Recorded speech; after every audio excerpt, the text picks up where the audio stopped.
All right. Good morning, everyone. Welcome to Halal Ready, Exporting with Confidence. I'm Tiffany Kosier, Marketing Manager at WUSADA, the Western United States Agricultural Trade Association. I'm going to quickly cover a few housekeeping notes. First, we are recording today's session and we'll email you the recording shortly after we conclude today. You'll also remain muted during the presentation, but please submit any questions you have through the Q&A feature. We'll address all questions during our dedicated Q&A session at the end of today's session and follow up by email on any questions we don't cover live. Today, I'm pleased to introduce Adam Hollowell from Bryant, Christie, Inc., who will guide Western U.S. exporters through the global halal marketplace. We're also fortunate to have James Chambers from the American Halal Foundation, a recognized halal certification body, who will share valuable insights on the benefits of halal certification for U.S. exporters and its importance in the Indonesian and Malaysian markets. By the end of today's session, you'll have concrete steps to prepare your products for halal certification, navigate regulatory requirements effectively, and build trusted market access strategies in the global halal sector. Now let's dive in. Adam, over to you. Great stuff. Thank you, Tiffany, and good morning, everyone. As Tiffany mentioned, my name is Adam Hollowell, and I'm the Senior Trade Policy Specialist here at Bryant Christie. Among other things, I work on export compliance issues for our clients here at BCI, including issues related to halal compliance. Next slide, please.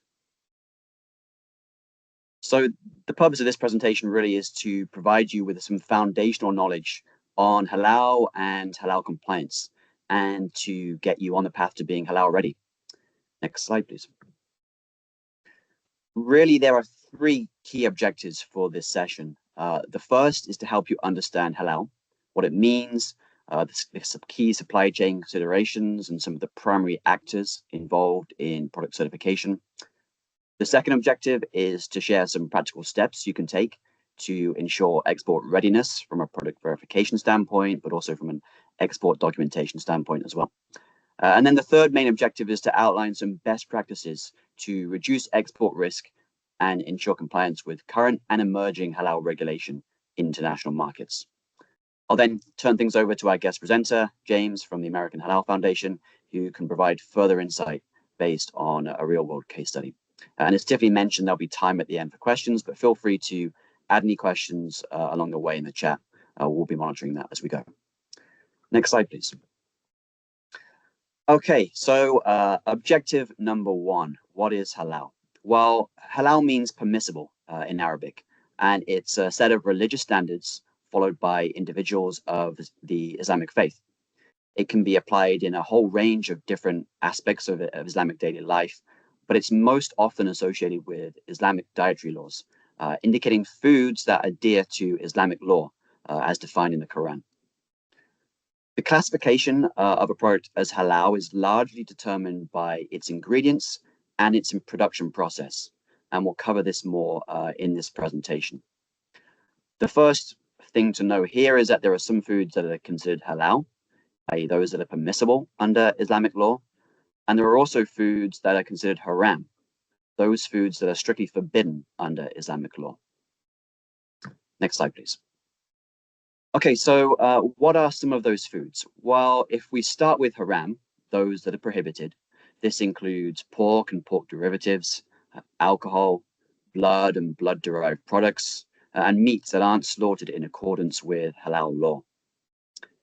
In contrast, those foods that are considered halal or permissible include unprocessed fruits and vegetables, meat slaughtered in accordance with halal with Islamic law, and also dairy, which has been sourced from verified halal sources.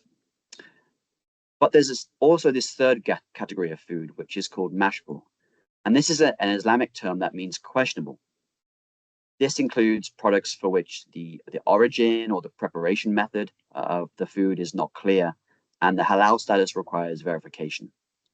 This includes food additives, flavorings. It can include processed foods with ambiguous ingredients, and it's this category that typically causes compliance issues for suppliers. And we'll highlight some reasons why over the course of this session. Okay, so this is some of the key terminology and some of the key categorization. But what's required for a product to be certified as halal? Next slide, please. Well, halal is governed by certain core standards, and these standards apply across food and non-food categories. For food ingredients, halal products need to be free from haram substances. This includes the principal product itself and any ingredients, but also food additives and flavorings. For example, the potato used to make a frozen fry might be halal, but what about the coating that's applied to it? Processing and handling also needs to be carefully managed to prevent cross-contamination and to ensure the integrity of a halal product is maintained. And then distribution also needs to be considered, including the choice of packaging materials and the use of product labeling. Finally, it's also important to be aware that halal standards apply to food items, but it also applies non-food items too. Items including cosmetics, pharmaceuticals, personal care items, which may contain traces of non-halal materials. The key point here is that compliance isn't just about the ingredients, it's about the entire supply chain. And we'll cover this more over the coming slides. Next slide, please. So we've discussed a little bit about halal and how it can apply to both food and non-food items. But how is it regulated in the marketplace? Well, this is typically done through halal certification. And for international trade, there are mainly two avenues for halal certification. The first is from a government authority, such as BPJPH in Indonesia or JKIM in Malaysia. These are government agencies tasked with oversight of halal compliance for products sold on the market. This government-issued halal certification typically holds the highest degree of credibility, given it's state-backed. There's also a second avenue to pursue halal certification, and that's through private halal certifying bodies, which are typically private organizations or NGOs that have been authorized by foreign governments to issue halal certifications. Examples include the American Halal Foundation, IFANCA, and others. And then within this space, you'll also find national accreditation agencies who approve and monitor these private entities and provide guidance on halal compliance with international standards. And then finally, there's religious or community bodies who can provide halal assurances or less formalized guidance on a more localized and community level. And this is typically obviously not accepted for international trade. Next slide, please. Importantly, a key means through which halal regulation and certification is streamlined internationally is through mutual recognition agreements, or MRAs. These are formal agreements where one halal authority accepts the certifications issued by another. This could be government to government, so the halal authority in one country accepting the certifications issued by another government authority. But it could also be government to certifier, so the government authority in one country recognizing and accepting the halal certification bodies and the certification provided by a certifier in another country. Malaysia, for example, has about 80 different halal certification bodies worldwide. However, while some MRAs exist between jurisdictions, it's really important for exporters to do the homework to ensure that the certifying body you plan to work with is recognized in the target market that you're supplying to. Failure to do this could result in the rejection of shipments, relabeling, fines, and even reputational damage. Next slide, please. So to wrap things up then in this first section, I wanted to outline some common myths and misconceptions about halal. The first major myth is that halal is only for Muslim majority countries. This is false. In many markets, halal certification signals quality, it can signal ethical sourcing and safety, and helps products and suppliers access specialty retailers and export opportunities that might otherwise not be available.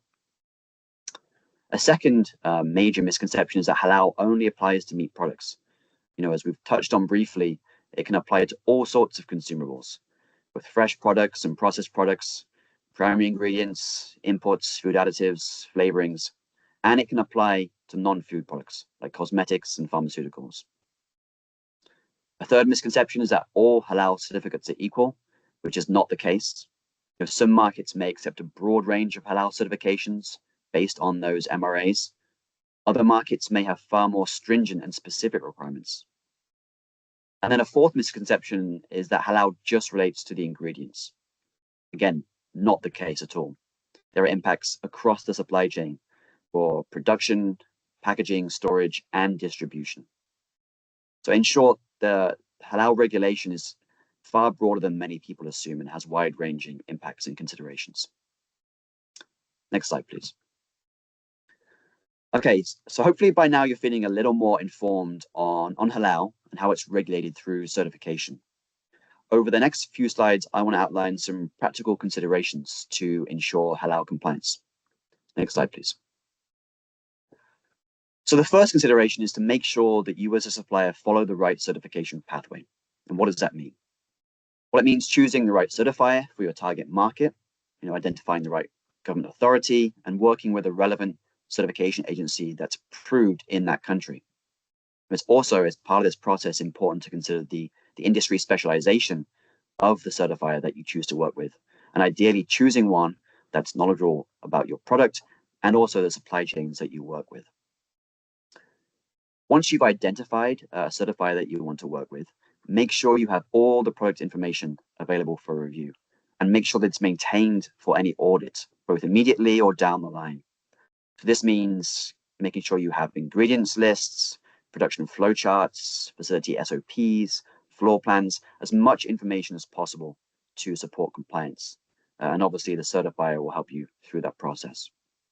As part of that, you should also be prepared for on-site audits to verify compliance. Finally, and this is important too, you need to make sure you have sufficient lead time to secure certification.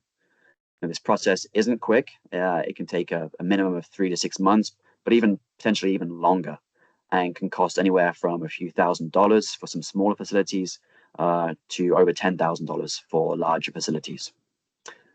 The key takeaway here is that it's really important to do the preparation, select the right certifier for your business, and understand the costs and timing to ensure a smooth certification process. Next slide, please. A second important consideration relates to the supply chain and to ensure every aspect of the supply chain is compliant with halal requirements.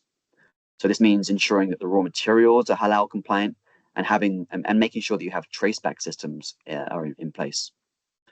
It also means ensuring a strict segregation of halal and non-halal products throughout the supply chain. And it means working with logistics companies who are familiar with halal requirements and can ensure product integrity throughout the distribution channels.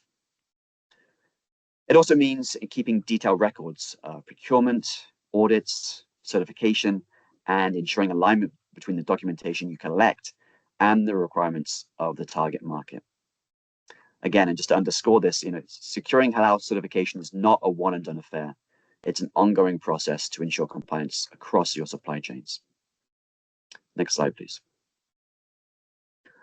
And then a third consideration is to make sure that you're compliant with relevant customs and market access requirements in the target market. So this starts with ensuring compliance with any market-specific standards, as we've outlined already. But it also includes making sure that you're aware of any relevant export documentation that needs to accompany shipments, such as copies of halal certification. Finally, it's really important to ensure that the product is labeled in accordance with the target market requirements. Many of these requirements include use of halal logos on packaging, but those halal logos need to be applied in accordance with the specific country requirements that may dictate size, it might dictate language, and it might dictate the visibility of those logos. So understanding each market's documentation and labeling requirements is really critical to avoid shipment issues. Next slide, please. Okay, so we've gone through quite a lot over those past slides. I want to recap here some best practices that you can undertake to reduce risk and ensure compliance with halal requirements. Next slide, please. So the first is obviously audit your supply chains and identify any red flag ingredients and processes early on, as soon as you can, really. For any animal-derived ingredients, make sure you verify the source of those inputs before production to ensure they don't come from non-halal origins. Think about flavor extracts, vinegar derivatives, processing aids, all of which may contain ethanol, which can make a product non-compliant. Also identify and address any cross-contamination risks, so shared equipment, improper cleaning, or mixed storage with non-halal products, again, which can compromise a product integrity. And finally, avoid non-compliant packaging, packaging that might contain animal-based adhesives or contain recycled materials from an unknown origin. Early identification of these red flags can help you save money, it can help you protect shipments from being rejected, and ensure a smoother process to halal compliance. Next slide, please. The second best practice, or really imperative, is to ensure compliance throughout the supply chain. And we've mentioned before the importance of ensuring halal compliant ingredients, but maintaining that halal integrity throughout the supply chain is really equally as important. Choose a recognized certifier and follow the correct labeling rules. And as I mentioned before, make sure you have all the relevant documentation in one place with consistency across certificates, invoices, and customs paperwork in cases of a future audit. And it's important too to make sure that as changes occur to your product or your business, that those changes are updated and reflected in any halal certification that you secure. All of those are important to maintaining halal compliance. Next slide, please. And then last but not least, leverage third-party resources to support your compliance efforts. This might include lab testing to ensure that ingredients you use are free from trace materials that might be non-compliant. It might be leveraging independent certifiers to assess your supply chains and support compliance efforts. And they can also support with regular audits of your production facilities to ensure continuous alignment with the halal requirements of the target market. Again, all of these measures can help you identify and address risks early on and prevent shipment rejections and costly mistakes. Okay, so that's a quick deep dive into some of the technical considerations for halal compliance. Again, as I mentioned, we'll have time for questions at the end, but I'll now turn things over to James, who can talk you through some real-world case studies. James, over to you. Thank you, Adam, and thank you everybody for being present and joining in on the call. I'm a local guy here from the Northwest. I've been here in the Seattle area for over 30 years. So for me, I love talking with folks that are close by, so to speak, geographically. But most of my work does revolve around the entire state or entire country, as well as outside of the country. So just a couple of days ago, I was in Malaysia for a very large halal conference that we have. And Adam really hit just about every important aspect of what the halal certification process looks like, and those things that you want to be aware of. So we're really not going to hang out today with my presentation talking about kind of the steps and everything. I will hit a couple of them as we're talking about, but again, Adam did a wonderful job on that presentation. So for about the next 10-15 minutes, I just want to kind of share why halal is so beneficial.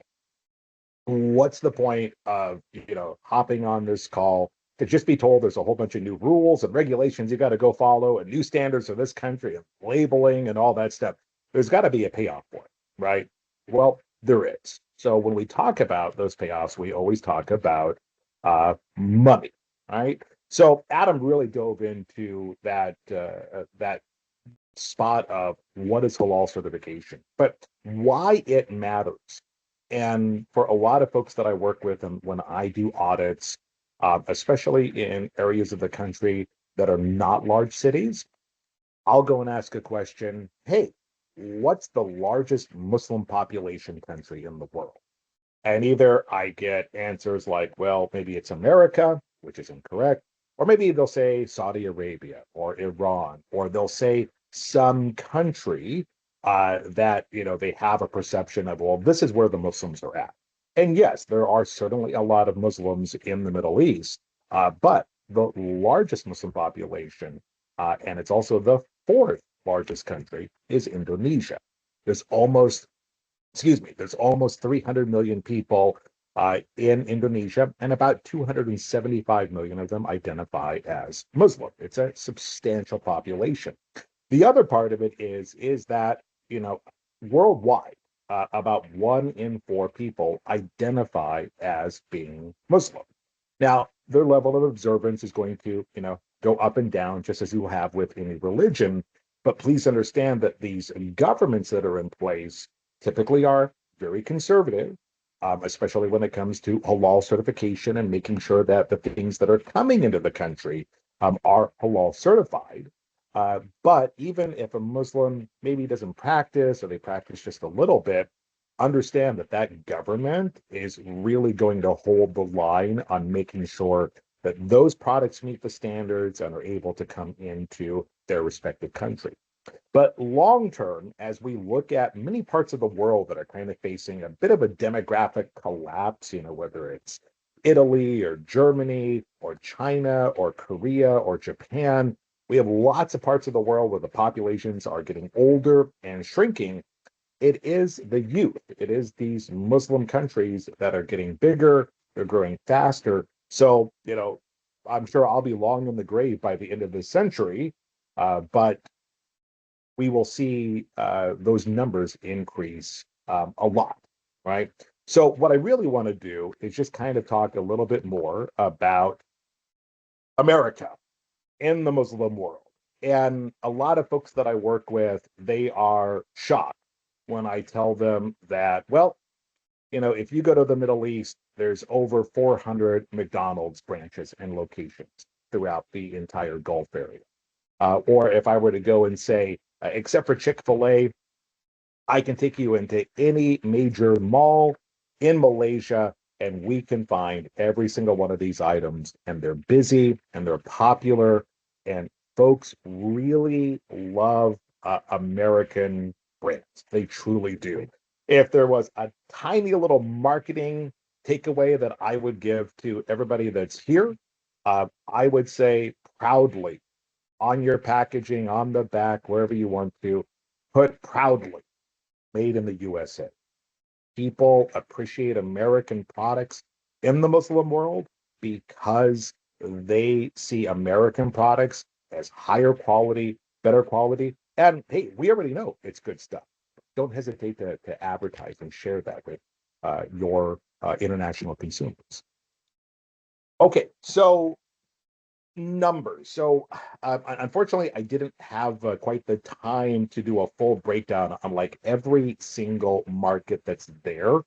But the real important takeaway from these three bits of information on here is that the Muslim market and the halal market in particular is growing very fast, and it's growing very quickly.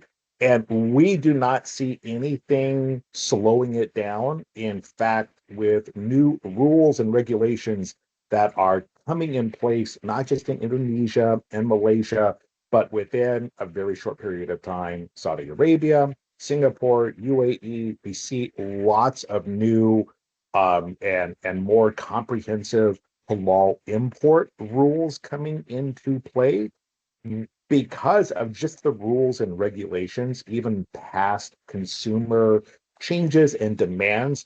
We see these markets growing substantially, and not just 20 or 30 or 40 years from now. We're talking 5 or 10. So anybody that's sitting in on the call and they're like, wow, is this worth my time? Is this worth my effort to be part of that?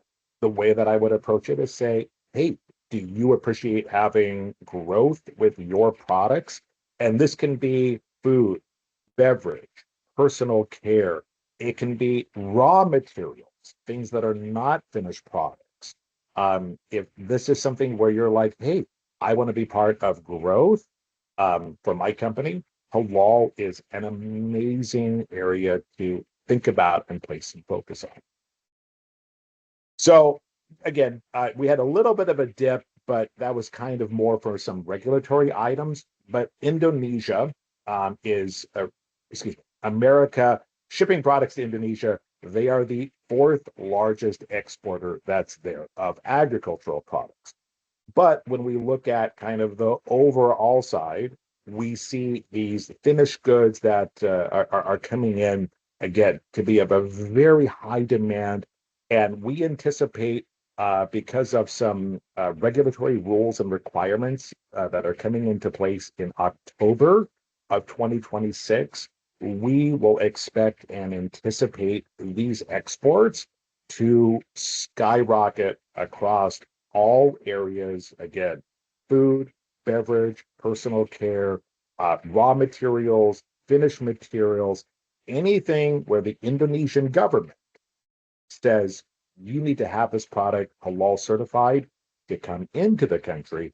This is where we see the time and attention making that halal investment and saying, oh, we're going to go see some benefits because now we have that market access that Adam was referring to that you no longer have if you don't have halal certification. And again, Malaysia, it's a smaller market in terms of its population. It's about 9 times smaller in terms of the population, but from a economic on a per capita basis, they are substantially larger. Also, the rules and regulations regarding halal imports into Malaysia are much more and firmly established. And they're even making some changes probably within the next 12 to 18 months to make things a little more stringent on what's coming in the door. But when it comes to the demand again for American products, it's only increasing and it's not going to be slowed down. Okay, so this is not a comprehensive list of rules and regulations for Indonesia and Malaysia. For anybody that's in the call that wants to talk about meat, poultry, dairy, things of that nature, there are additional steps that are out there. All right, that's required. But really, for the purpose of our conversation, I just want to go and talk a little bit about halal rules and regulations that are coming in. So Indonesia in particular, now they did have a rule that was going to be set up for a required halal certification through an approved certifying body, a specific BPJPH label with a registration number attached to it for any product to come into the door. Because of numerous reasons, the Indonesian government had to put a pause on that, and they gave all companies and all certifying bodies an additional 2 years to kind of get their house in order. There are some additional rules and regulations for anybody that's in pharma or nutraceutical supplements, things of that nature. But essentially, from October of next year, I believe it's October 17th, but for October of next year, for your product to come into Indonesia, whether it's food, beverage, chemical, flavoring, personal care, a raw material, a finished good, it must be certified and registered with the Indonesian government. If it's not, just like Adam was talking about, you could have it seized, you could have it sent back on your own cost, you could have all different types of issues pop up, and we don't want to have you run into that issue. Another tiny little thing, but it's a very important thing to note for Indonesia, is almost all of their laws, rules, regulation, and registration systems are in the Indonesian language only. You can sort of make your way and muddle through the registration, but it's something where you want to have a consideration to work with a great Indonesian partner or have Indonesians that can assist you with making sure that you do kind of everything correctly. Malaysia. So Malaysia's really been kind of the gold standard of halal certification for, I've been doing halal certification for 20 years now. They've been really the gold standard for probably closer to 40. They're really one of the first countries to establish kind of a baseline as to what constitutes halal certification for an imported product. And so what you now have are lots of folks starting to either imitate what Malaysia does, such as Indonesia and soon to be Saudi Arabia, or you're just having folks that are clamoring to meet the Malaysian standard because in many cases, it will be sufficient. But it is a bit of a challenge because, again, now we have new halal certificates that are being issued out. You do not at this time need to do a special logo or registration number, but you will need to have your American halal certificate be verified with the Malaysian halal certificate for import into Malaysia. Just a couple of years ago, it used to be that if you had an American halal certificate, you could send that product and there wouldn't be any issues. Now we have things getting a little more stringent. So a perfect example of that stringency is meat and poultry facilities. So as of today, and I don't know of anybody on the horizon, but as of today, there are no certified meat or poultry facilities that are eligible for import into Malaysia from America.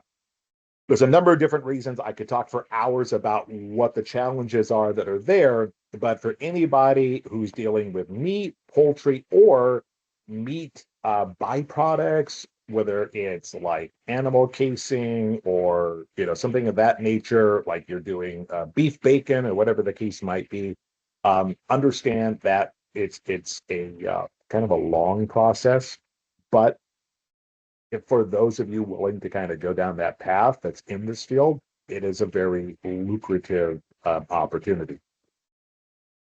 Okay, so there is no way that Adam and myself can kind of walk through every single item that's out there in regards to halal certification and all the steps and everything.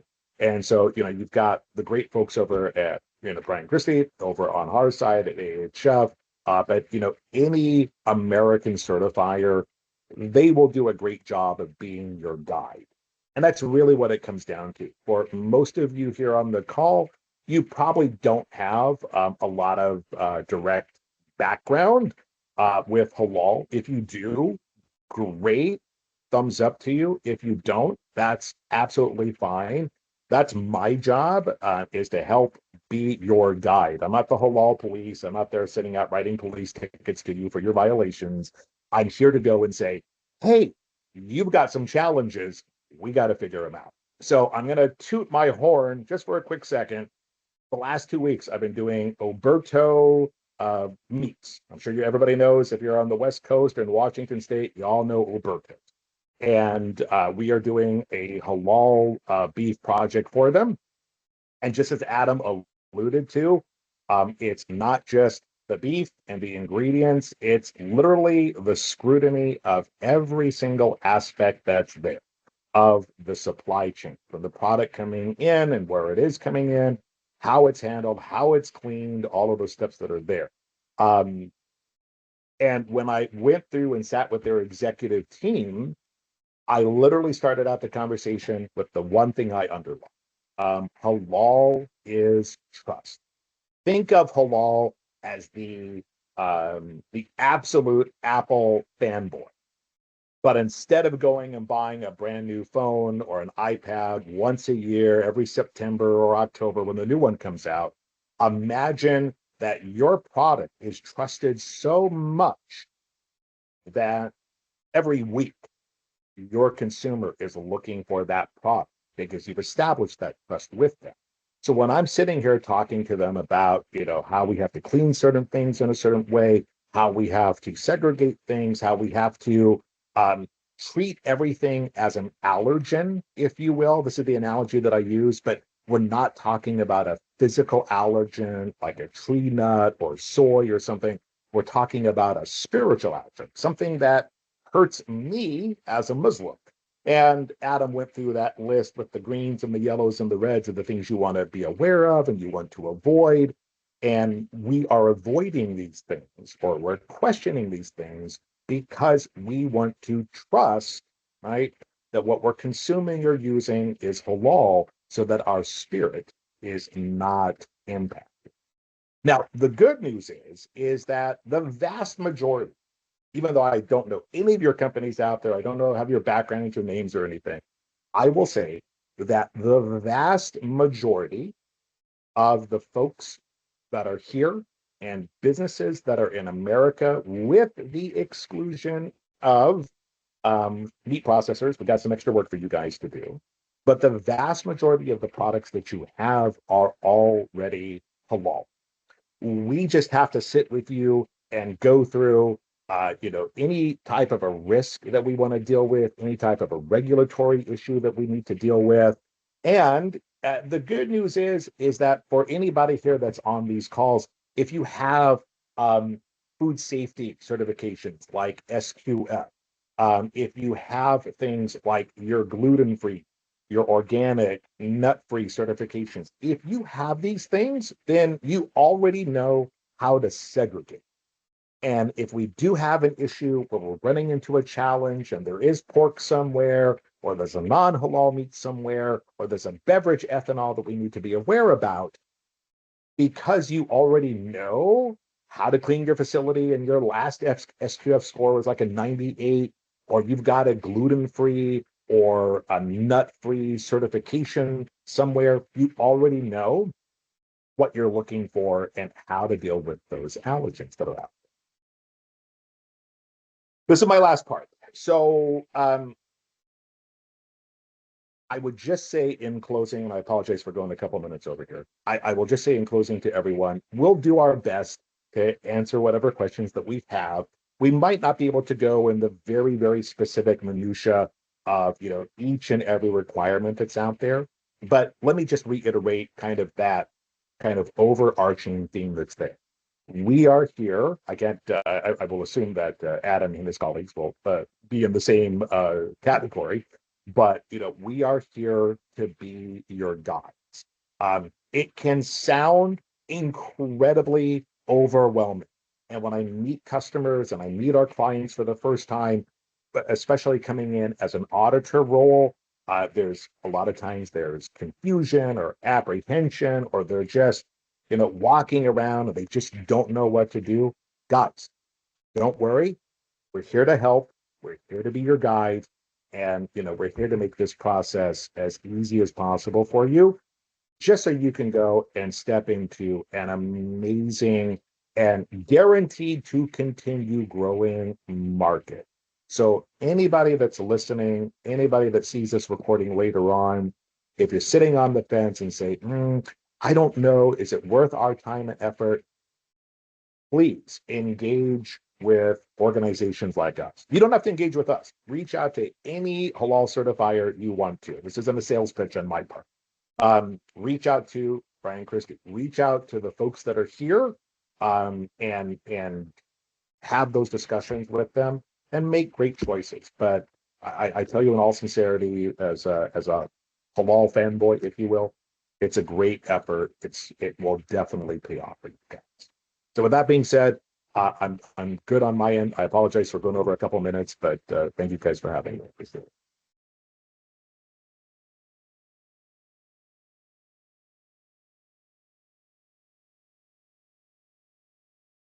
Great stuff. And Thank you, James. That was thank really, you. really excellent. So I think we've now got time for some questions from the group. If there are any out there, I'm not sure if my colleagues have been monitoring the chat, if there are any there at all, but questions from anyone?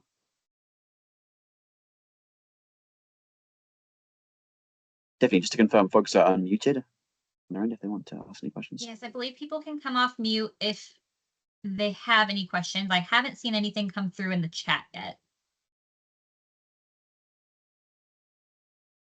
Maybe what, James, you might have just solved everyone's problems. I had a question. Can you guys hear me?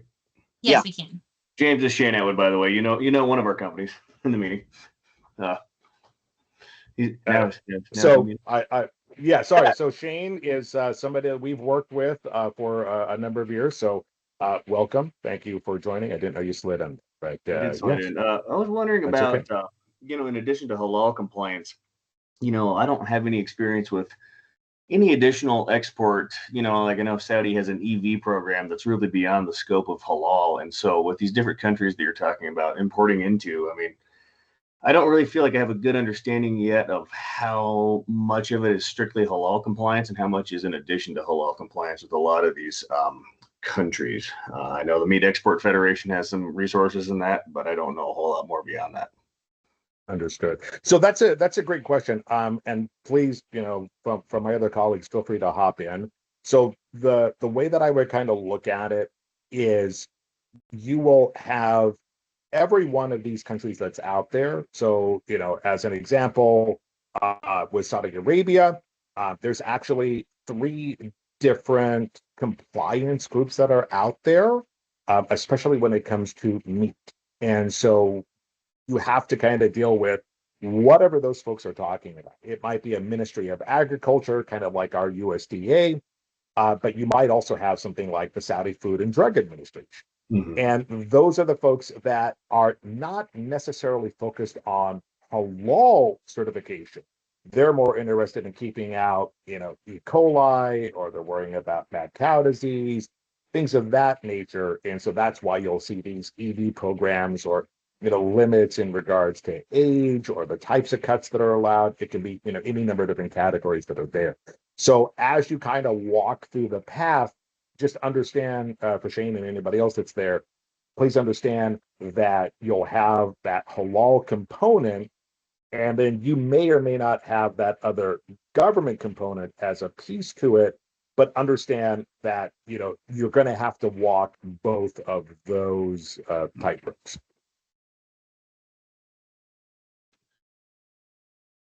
And I do see one other question that came up in our chat. Is seafood subject to halal requirements?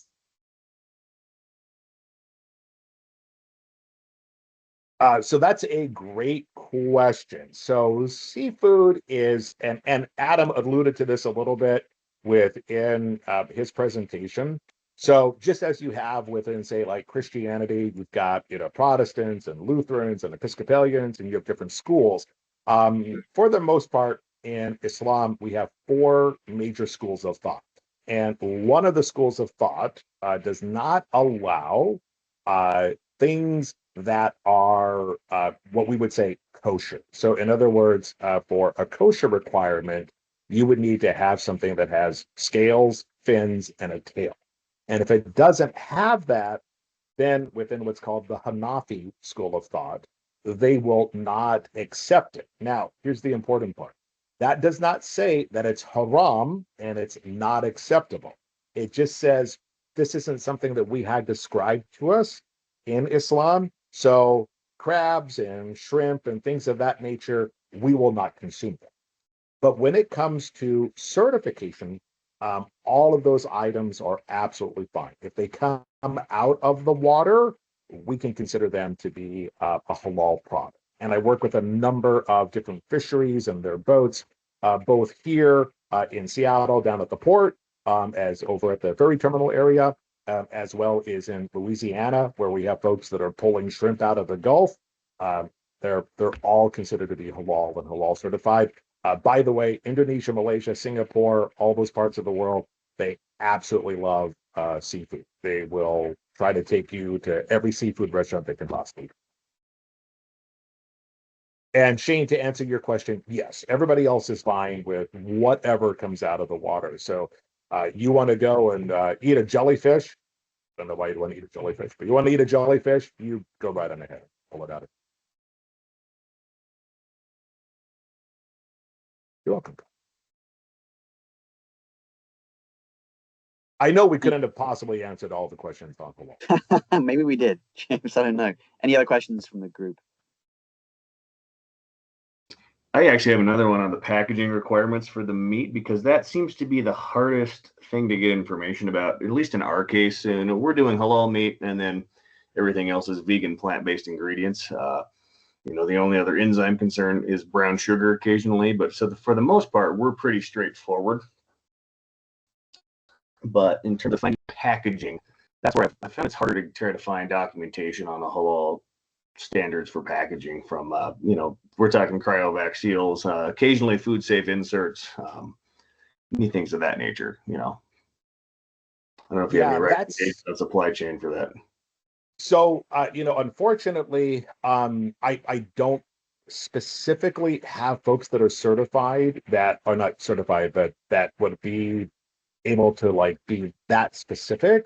Please understand that packaging is a fairly new consideration within halal. It's not something, and Adam, please correct me if I'm wrong on this, but it's something that really hasn't been on the radar screen, except for maybe like the last 2 or 3 years. And we do have a number of companies now reaching out that are saying, well, hey, our paper packaging, our can liners, our our plastic packaging, we have questions and we need to know it. Where it gets difficult is typically not with the folks that are making the plastic bags or things of that nature. Where the challenge comes in is the different chemical additives that come in. So, like, for example, I don't have anything in front of me, but I've got a hard plastic pen, right? My pen is plastic and it's there and it's hard and I don't everything else plastic. If I've got something, oh wait, I do, never mind. Okay, so that plastic is different from my soft beef jerky plastic bag that's here. So there's 2 different chemical additives that are getting put in here, or there's different chemical additives, I should say, to create, this finished package that's there. And one of the challenges that's popping up is even the producers of those additives are not able to fulfill within their supply chains where these additives are coming from. And and sorry, I don't want to like overwhelm folks over here, but there is, you guys are all going to get a mini Arabic lesson today. So there is something that we talk about called istahala. Istahala just means that a full chemical transformation has taken place of something. So istahala is normally used to think about wine to vinegar. This is the 2 that we kind of make that transition with. As a Muslim, I cannot consume red wine. However, if red wine has been turned into vinegar, in most circumstances, it's okay for me to use and consume. There is one exception that istahala does not count. It doesn't matter how much you transform it. It doesn't matter how many catalyst steps you put in it from point A to point B. Pork generally accepted, pork is generally, not universally, but generally not accepted for istahala. So if I take that enzyme or that additive and it was derived from pork, and I put that into my plastic bag, and what I end up with is a pork pen for all intents and purposes, then it becomes problematic. With that being said, and I don't want to complicate the issue too much, with that being said, this is still a work in progress, and it's going to take years and years and years for it to get resolved. So until a definitive answer comes out from these government bodies and regulators, unless you clearly know, right? Unless you clearly know that there is a pork derivative in this packaging, as a whole, it's kind of being brushed aside and people are letting it in because we just don't have clear answers on it. But I promise all the big major governments from Turkey, Saudi, Indonesia, Malaysia, they all have committees and everybody's working on it. But And I would just add to that certainly that's a key focus of has been a key focus and continues to be a key focus of our work at Bryant Christie, working very closely with the US government and also with BPJPH to try and work through some of those questions. On every aspect of a product, from the ingredients to the packaging, to run those questions past Indonesian authorities to get those gears turning in their mind so that they're aware of some of the challenges that US industry faces, and to work collaboratively to get solutions there. And obviously, we had a 2-year delay, as James outlined, and with a new implementation date from October of next year. So we have some time to try and flesh out those challenges that still exist. But as you all know, a year is not a long time when it comes to supply chains. So yeah, certainly feel free to reach out to me or my colleagues if there are questions that you have, and we can look into those. Tiffany, I saw there was a question in the chat. Yes. Yeah. Is ginseng in root form or crushed powder form subject to halal requirements? Oh, that's a great question. So, sorry, I didn't see who posted that question, but that's a great question. Oh, Sam. So what I would say is there is a general Islamic principle with the exclusion of animal proteins and byproducts. All right. So that's the meat, that's the dairy, that's the gelatin capsules, the glycerin, the glycols, things of that nature. But there's a general principle that says all things are halal until we determine them to not. So the way that you have described the product, Sam, is we would say it is an inherently halal product. Ginger, whether it's whole root or crushed, things of that nature, we would say, okay, this is an inherently halal product. Where we would do the follow-up questions, and it's also what Adam was talking about, is, okay, so the product itself is halal, but where was it produced? And is there a possibility that there's something that could cause a cross-contamination issue that would render that product as no longer halal suitable? So what we would do is either hopefully have a halal certificate for it. If we didn't, then we could potentially use a kosher certificate. Or if there's no certificate at all, which does happen very often, then we would issue out to you to give to the client a halal suitability certificate, or excuse me, halal suitability statement that they would fill out for both the product as well as for the facility itself, right? So the product itself is probably going to be okay, but we need to do that kind of trust but verify set of steps to make sure everything is good. And then I just happened to see it. And then that would apply. I think somebody said something about walnuts, but I might have missed that. So yeah, so for the walnuts, it's kind of that same principle. For the liners and for those adhesives and the boxes and everything. Again, until, and as Adam alluded to, until we really have definitive answers on it, we still want to ask those questions of these suppliers that are out there. But it's kind of a no harm, no foul moment in time. But what we're saying is, okay, in September of 2025 is probably not going to be something that would be answered, or there will probably be some definitive answers in regards to these things for individual countries, probably within the next year or two. It's a very top of mind issue among my colleagues, both in the halal certification side, as certifying bodies, but also within government agencies. And then I saw Sam's question about the air carriers. So yeah, the vast majority of products that are shipped, whether they're in the air or in the boat, whatever it might be, they're going to be mixed with other products, especially if you're not loading up, like say, a full container, or you're not loading up a whole airplane, which I don't think most people are doing unless it's like Copper River salmon or something like that coming down from Alaska. They break out that first shipment of the year and they kick it out to everyone. But just important to make sure that your product is properly wrapped, palletized, and that's about as good as you're going to be able to do. Again, in the future, maybe 5 years, maybe 10 years, there'll be some different rules and regulations. I'm sure Adam and his colleagues can speak to how fast this environment is changing, and especially since COVID, how fast this environment is changing. But as those changes come on board and you do have halal certification, your halal certifier should be able to keep you up to speed. Bryant Christie should be able to keep you up to speed. Your importer of record should be able to keep you up to speed. And if those three people all blow it, or those three groups all blow it, then I'll find you a good lawyer and you can speak to them. And then Sam, I saw your last question there in regards to a halal suitability statement. So candidly speaking, it's really going to depend on how fast that supplier will fill out that form and send it back.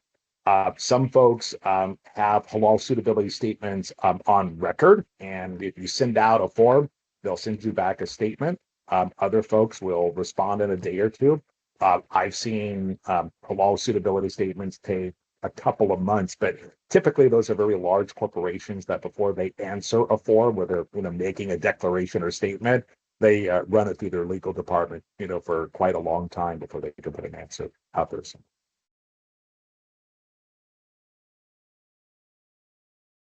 All right, I think that covers all the questions we've had come in. If we have any others come in before the end of the presentation, we'll make sure to follow up through email with those. I'm going to go ahead and share my screen with a couple of upcoming events that we have going on at WUSADA. All right, so these are our upcoming events for WUSADA. Our most current event coming up very soon is our Northern California Fun Match Workshop and Roadshow. If you happen to be in Northern California, that one's going to be stopping at Oakland, Salinas, and Fresno. So be sure to check that out. Apart from that, we have a few upcoming inbound and outbound trade missions and a trade show in China, as well as a couple more webinars coming up. Oh, someone just said they can't see the screen. Yeah, so Tiffany, it is. We don't have got James. Oh no. There. Okay. Let James, me is your screen stop still shared? It may be because. Oh, I'm so sorry. No, it's I turned it off. Let me try one more time. Sorry, guys. Yeah, I'm so sorry, guys. My apologies. That's okay. Can we see that now? No. I'm 100% positive I'm not sharing anything. In fact, I closed everything up. Teams clearly liked your presentation that much, it just won't let it go. So yeah, wait, is my presentation still showing up? It's showing your screen is there, yeah. Oh, it's not showing the actual presentation. It's a blank screen on my end. Okay, so I'm going to do it the old-fashioned way. Guys, I'm going to leave. I'll come right back. That should solve the problem. So sounds good.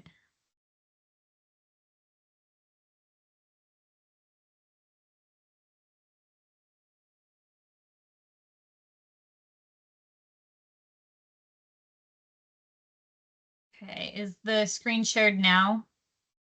Or is it still? I still see James' last slide. Yeah, James is frozen on my end, so not sure we're going to be able to fix that.